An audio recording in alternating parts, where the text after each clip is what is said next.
시편 37편 12절로 26절까지의 말씀. 악인이 의인 치기를 꾀하고 그를 향하여 그의 일을 가는도다. 그러나 주께서 이를 비웃으시리니 그의 날이 다가옴을 보심이로다.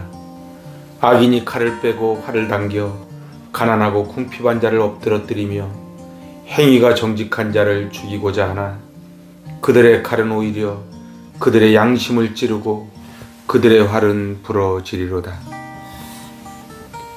의인의 적은 소유가 악인의 풍부함보다 낫도다. 악인의 팔은 부러지나 의인은 여호와께서 붙드시는도다. 여호와께서 온전한 자의 날을 아시나니 그들의 기업은 영원하리로다. 그들은 환난 때에 부끄러움을 당하지 아니하며 기근의 날에도 풍족할 것이나 악인들은 멸망하고 여호와의 원수들은 어린 양의 기름같이 타서 연기가 되어 없어지리로다. 악인은 꾸고 갚지 아니하나 의인은 은혜를 베풀고 주는도다. 주의 복을 받은 자들은 땅을 차지하고 주의 저주를 받은 자들은 끊어지리로다. 여호와께서 사람의 걸음을 정하시고 그의 길을 기뻐하시나니 그는 넘어지나 아주 엎드러지지 아니함은 여호와께서 그의 손으로 붙드심이로다. 내가 어려서부터 늙기까지 의인이 버림을 당하거나 그의 자손이 걸식함을 보지 못하였도다. 그는 종일토록 은혜를 베풀고 꾸어주니 그의 자손이 복을 받는도다. 아멘. 할렐루야. 참으로 귀하고 복된 날입니다. 오늘 이제 시편 37편 두 번째 시간입니다. 이 시편 37편은 다윗의 말년에 지은 시편으로 추정이 됩니다. 다윗은 참으로 파란만장한 인생을 살았지요. 그러나 다윗은 악인들이 자기를 모함하고 거꾸로 뜨리고 죽이려고 달려드는 그 상황 속에 이제 인생을 다 살고 뒤를 돌아보니 하나님이 의인에게 복을 주시고 악인을 소멸시켜 주신다는 이 기가 막힌 진리의 말씀을 이제 전하고자 남긴 지혜시입니다. 그래서 궁극적으로 하나님의 통치 아래 우리가 살아가는 자녀들임을 나타내고 있지요. 우리가 기억해야 되는 것은 하나님께서 이 모든 것을 심판하실 것이라는 것입니다. 사람들이 왜 이렇게 함부로 살아가는가? 마지막 심판대에서 우리의 행한 모든 것들이 심판받는다는 하나님의 말씀, 하나님의 명령을 믿지 않고 무시하기 때문에 그렇습니다. 이 시편 37편은 총 40절로 되어 있는데 이제 세 단락으로 나눠집니다. 우리 지난 시간에 봤던 1절에서 11절은 악인들 때문에 불평하거나 화내지 말고 시기하지 말라는 교훈적 시편이라면 이제 오늘 볼 이 12절로 26절은 의인을 공격하는 악인들의 멸망과 그리고 땅에서 누릴 의인들의 복을 대조적으로 살펴보며 이제 의인의 삶을 그리하여 그들이 어떤 복을 받는가를 말을 해주는 시편입니다.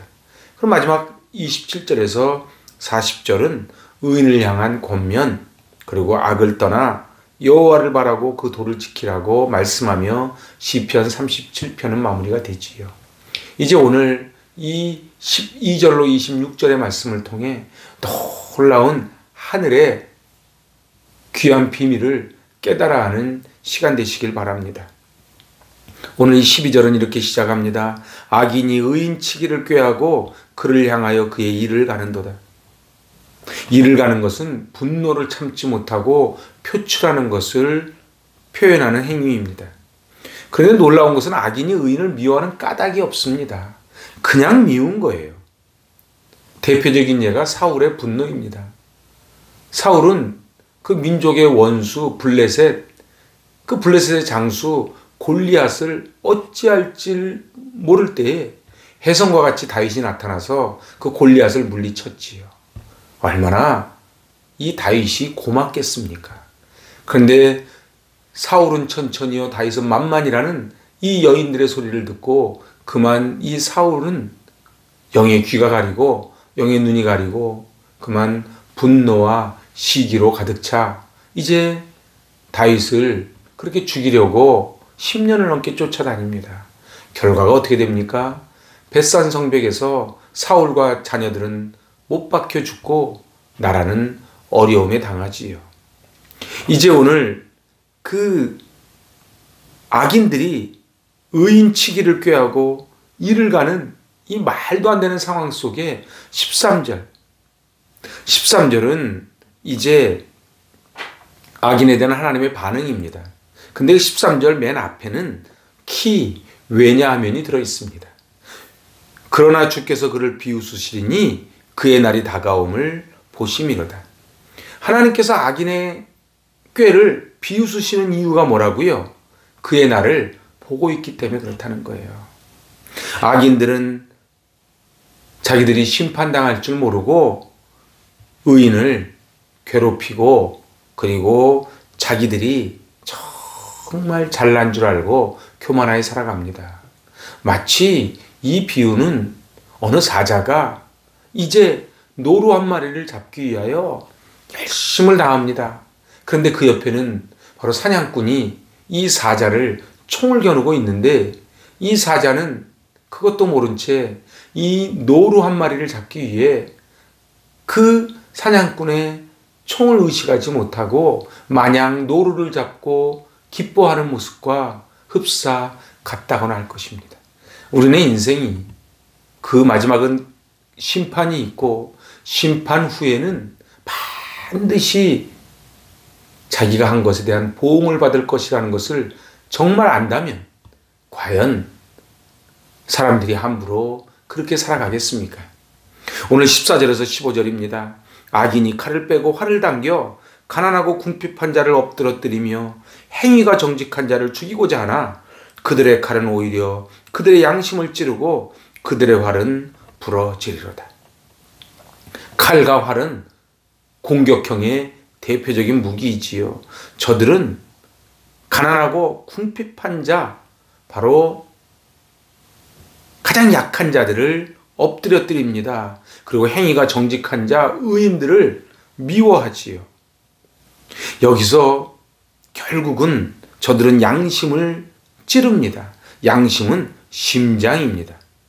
그러니까 치명적인 위해를 가하는 것을 생생하게 표현하는 것이 양심을 찌른다, 이렇게 표현을 하는 것입니다. 이제 오늘 16절에서 22절은 악인과 의인의 대조적인 삶과 대조적인 결말을 노래합니다.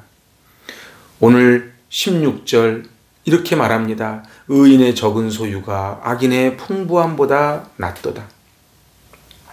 인생을 길게 보면 결국은 의인의 적은 소유가 악인의 풍부함보다 낫다는 사실을 다윗은 깨달은 거예요. 여러분은 어떠신지요? 우리 전편에서 본 것처럼 악인들이 풀처럼 막 자라나고 당장 잘 되는 것 같지만 결국은 속히 베어짐을 당할 것입니다. 의인은 소유가 적지만은 악인의 풍부함보다 그래서 낫다는 거예요. 오늘 17절입니다. 악인의 팔은 부러지나 의인은 여호와께서 붙드시는도다. 결국은 이 17절에도 앞에 키라고 하는 단어가 숨어 있습니다. 왜냐하면 왜 도대체 의인의 적은 소유가 악인의 풍부함보다 낫냐 하면 바로 악인의 팔은 부러질 것이기 때문에 그렇다는 것입니다. 저들은 모릅니다. 자기들의 그 부가 그리고 자기들의 그 악이 영원할 것이라고 생각합니다. 그런데 공의의 하나님이 반드시 심판하신다는 것이지요. 오늘 18절입니다. 여호와께서 온전한 날에 온전한 자의 날을 아시나니 그들의 기업은 영원하리로다. 의인을 온전한 자로 묘사합니다. 하나님을 전적으로 의지하고 모든 행사를 하나님께 맡기고 그분의 섭리를 따라 살아가는 사람을 오늘 온전한 자라고 표현합니다. 그런데 저들은 바로 그들의 기업, 태의 열매는 그의 상급이로다. 바로 자녀 손을 통한 복을 받는다는 것이지요. 그들의 삶이 어떻습니까? 19절에 보니까 그들은 환난 때에 부끄러움을 당하지 아니하며 기근의 날에도 풍족할 것이다. 시냇가에 심은 나무처럼 의인들은 어떠한 상황에도 변하지 않고 하나님의 보호를 끊임없이 받을 것이라는 것입니다. 팔레스타인의 기근은 끔찍합니다. 오죽하면 자기의 자녀를 삶아 먹을 정도이겠습니까? 아브라함도 이 기근 때문에 애굽으로 도망갔지요. 성경에 나와 있는 수많은 인물들이 바로 이 기근 때문에 도망갑니다. 베들레헴의 나오미도 모압 땅으로 도망간 것이 바로 떡집에 떡이 없어서 그렇습니다. 오늘 성경은 말씀합니다. 기근의 날에도 풍족할 것이다. 하지만 20절의 악인은 어떻다고요? 악인들은 멸망하고 여호와의 원수들은 어린 양의 기름같이 타서 연기가 되어 없어지리로다. 표현법은 다르지만 풀이 속히 베어지고 다 흔적도 없이 사라질 것이라는 또 다른 표현입니다. 오늘 20절을 시작하면서 또 키라고 하는 단어가 또 숨어 있습니다. 저는 왜 한글을 번역하면서 이 왜냐하면이라는 이 소중한 접속사를 왜 뺐는지를 모르겠습니다. 여러분은 성경을 보실 때 왜냐하면을 꼭 넣어 읽어보시기 바랍니다. 의인들은 환난 때에 부끄럽지 않고 기근의 날에도 풍족할 것이나 악인은 멸망하지 않고 마치 어린 양의 기름같이 타서 연기처럼 사라질 것이기 때문에 낙심하지 말라는 것입니다. 오늘 21절 22절입니다. 악인은 꾸고 갚지 아니하나 의인은 은혜를 베풀고 주는도다. 주의 복을 받는 자들은 땅을 차지하고 주의 저주를 받는 자들은 끊어지리로다. 마치 신명기 28장을 보는 듯 하지 않습니까? 순종하는 자는 들어와도 복을 받고 나가도 복을 받고 떡반죽 그릇이 복을 받고 자녀들이 복을 받을 것이요 순종치 아니하는 자는 저주를 받을 것이라는 그 말씀 말입니다. 의인과 악인의 미래의 운명을 지금 신명기 28장을 재해석한 것이 바로 오늘 이 시편 37편 전편에 흐르는 의인과 악인의 비유입니다. 이제 마지막 23절로 26절은 그 시선을 의인에게 고정시키며 의인은 넘어지나 아주 엎드러지지 않고 일어나고 그들의 자녀들은 걸식하지 않고 복을 받을 것을 말씀합니다. 저도 참 개인적으로 좋아하는 말씀입니다. 23절 24절입니다. 여호와께서 사람의 걸음을 정하시고 그의 길을 기뻐하시나니 그는 넘어지나 아주 엎드러지지 아니함은 여호와께서 그의 손으로 붙드심이로다. 먼저 여호와께서 사람의 걸음을 정하신다고 말합니다. 여기서 말하는 사람은 게베르입니다. 이 게베르는 주님께 자신의 전 삶을 맡기며 의지하는 사람입니다. 그러니까 사람이라고 다 사람이 아닌 거예요. 자기의 모든 것을, 자기의 주권을 하나님께 의탁을 드리고 하나님의 뜻대로 살아가는 그 사람을 게베르 사람이라고 합니다. 그 사람을 하나님께서 걸음을 가르쳐 주신다는 것입니다. 그리고 그 길을 기뻐하신다는 것이지요. 예레미야 10장 23절 말씀 기억하시는지요? 인생의 길이 자기에게 있지 아니하니 걸음을 지도함이 걷는 자에게 있지 아니함입니다. 사람들은 자기 마음대로 내 돈 갖고 내가 쓰고 내 몸 갖고 내가 마음대로 하는데 누가 뭐라 그러냐, 그렇게 말하는 것은 게베르 사람이 아닙니다. 내가 걷는 것은 그 길이 나에게 있지 않고 그 걸음을 인도하시는 이에게 있다는 거예요. 그리고 그렇게 인정하는 자는 하나님이 어떻게 해주신다고요? 하나님께서 그 걸음을 정해주시고 그리고 그 걸음을 기뻐해 주신다는 것입니다. 그래서 그가 넘어지나 아주 엎드러지지 아니함은 여호와께서 그의 손으로 붙드심이로다. 의인이라고 넘어지지 않는 것이 아니라는 것입니다. 넘어집니다. 넘어지지만 우리는 아주 엎드러지지 않습니다. 왜냐하면 주님이 위에서 보이지 않는 의로운 손으로 붙잡아 주시기 때문에 그렇다는 거예요. 악인들은 잘 나갈 때는 막 잘 나가는 것 같지만 한 번 넘어지면 일어나지 못합니다. 왜냐하면 붙잡아 주는 분이 없기 때문에 그래요. 오늘 25절에 이제 기가 막힌 말씀이 나옵니다. 내가 어려서부터 늙기까지 의인이 버림을 당하거나 그의 자손이 걸식함을 보지 못하였도다. 그렇습니다. 성도의 베풀음은 그의 자손들에게 복이 되어 돌아옵니다. 그래서 26절에 그는 종일토록, 여기서 말하는 이 종일토록은 항상 언제나라는 뜻입니다. 언제나 은혜를 베풀고 꾸어준 그 사람은 그의 자손이 복을 받는다. 저는 유대인들을 보고 참 부러운 게 하나 있습니다. 저 유대인들은 이 구제, 베품, 나눔에 대한 것이 아주 몸에 배어 있습니다. 그래서 저들은 늘 언제나 자기의 소득의 일정 부분을 자기가 쓰지 않고 근검전략하며 그 이웃을 위해 섬기려고 애를 쓰는 게 유대인들의 정신입니다. 왜요? 오늘 이 말씀을 말씀 그대로 믿기 때문에 그렇습니다. 오늘 다윗이 어려서부터 늙기까지 의인이 버림을 당하거나 그의 자손이 걸식함을 보지 못했다는 거예요. 이것은 의인의 자손들이, 의인이 어려움을 당한 일을 본 적이 없다는 뜻이 아닙니다. 당장 의인은 좀 어려울 수 있지요. 아니, 악인이 조금 더 잘 먹고 잘 살 수 있지요. 친일파가 조금 더 잘 살아 보이지요. 하지만 하나님의 공의는 반드시 의인의 자손이 걸식함을 보지 못하였도다. 오늘 사람들은 항상 자기를 얼마나 아끼는지 모릅니다. 다 에고이스트들입니다. 그래서 자기를 위해서는 명품 사고 그리고 맛집 찾아 그 먼 곳을 다니지만은 정작 이웃의 아픔은 외면하는 사람들이 얼마나 많은지 모릅니다. 하지만 우리 믿는 사람들은 자기를 위해서 사용하는 것보다 그 이웃을 위해 나누고 베풀고 함께 고통을 감내하는, 컴패션하는 그 마음이 바로 복이라는 것을 안다는 것이지요.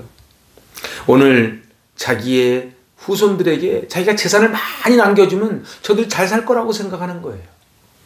그러나 다윗이 인생을 살아보니 그게 아니라는 것을 이제 깨달은 것입니다. 오늘 내 시대에는 아무 유익이 없다 할지라도 자녀가 받게 될 축복과 천국에서의 영광을 바라보실 수 있기를 바랍니다. 우리는 이 땅의 삶을 다라고 생각하고 살아가는 악인이 아니고 이 땅 너머에 영원한 세계가 있음을 알고 살아가는 존재들입니다. 그래서 오늘 이 시편 37편은 얼마나 은혜가 되는지 몰라요. 저가 넘어지나 아주 엎드러지지 않는 것은 주께서 오른손으로 붙잡아 주심이로다. 다른 사람에게 나누어 주고 베풀고 사랑하는 자의 자손들이 걸식함을 보지 못하였도다. 이제 은혜를 베풀고 꾸어주는 자는 그 자손이 복을 받으리로다. 오늘 2021년을 시작을 하며 모두 힘들고 어려운 때이지만 콩 한 쪽도 나눠 먹고 주는 것이 받는 것보다 복되다 하였으니 이 사랑을 실천하고 게벨, 바로 하나님의 사람들은 그 걸음을 정해주시고 하나님이 그 길을 기뻐하십니다. 오늘 시편 112편 2절로 3절 말씀을 낭독하며 오늘 말씀을 마치려고 합니다. 그의 후손이 땅에서 강성하며 정직한 자들의 후손에게 복이 있으리로다. 부와 재물이 그의 집에 있으며 그의 공의가 영구히 서 있으리로다. 아멘. 기도하십니다. 하나님 아버지, 우리는 악인이 잘 되는 것을 보며 도대체 하나님은 살아계신지, 하나님은 공의로우신지 하나님 앞에 불평하며 원망할 때도 있지만 오늘 다윗의 고백처럼 의인의 자손들이 걸식함을 보지 못하는 줄로 믿습니다. 하나님께서 게벨, 자기의 인생을 하나님께 전적으로 의지한 자들의 그 걸음을 인도하시고 그 걸음을 기뻐하시는 줄로 믿습니다. 저희들 당장 눈앞에 보이는 악인의 흥황됨을 보고 부러워하고 화내고 시기하지 말게 하여 주시고 하나님의 공의를 믿으며 오늘 하루도 나를 위한 것이 아닌 내 다음 세대를 위해 살아가는 저희들 되게 하여 주시옵소서.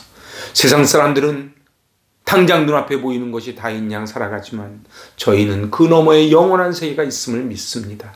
이 부활신앙으로 승리하게 하시고 오늘 우리의 다음 세대가 누릴 그 복을 기억하며 이 하루하루를 이웃을 사랑하며 하나님을 공경하며 살아가게 하여 주시옵소서.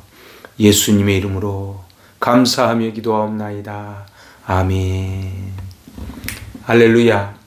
오늘 이 주옥 같은 시편 37편 말씀 붙잡고 승리하시길 바랍니다. 아멘.